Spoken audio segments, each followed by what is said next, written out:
I need to memorialize my dislike for Shaun King so that when I'm no longer here, it will always be on record.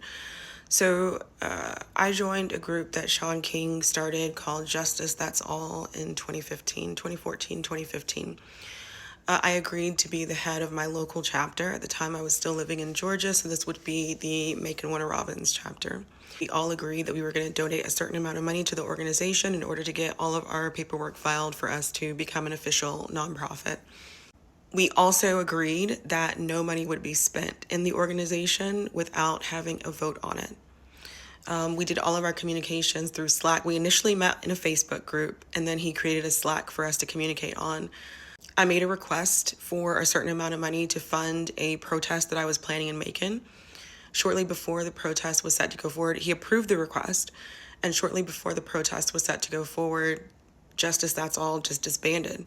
The Facebook group disappeared, the Slack disappeared, all of our separate sections of the Slack were gone. And Shaun pretended to be confused about what it was. He pretended to be confused about where our money was. I sent multiple requests asking for my money. He emailed me back and said, "Why are you emailing Justice Together? We're Justice Together. We're not Justice That's All. Justice That's All is where your money went. And I don't know anything else about that group. I don't know what's happening over there. I'm not in control of anything." After many, many months of pestering him, was able to get my money back. One of the other leaders of the organization wrote an email to those of us that we still had contact with each other. Like, the problem was that a lot of us did not have direct contact with each other after the Slack disbanded. I did not have people's personal email addresses or phone numbers, and so I had no way to be able to reach out to everyone else who had been involved in the group.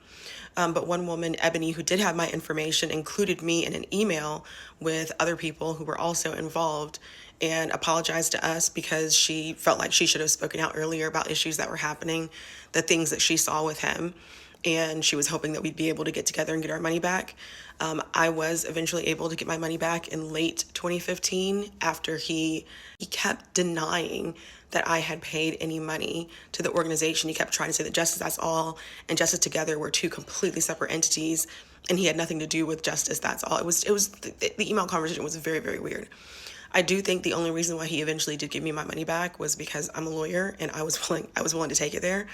But yeah, that was my first time dipping my foot into trying to be a part of organized resistance.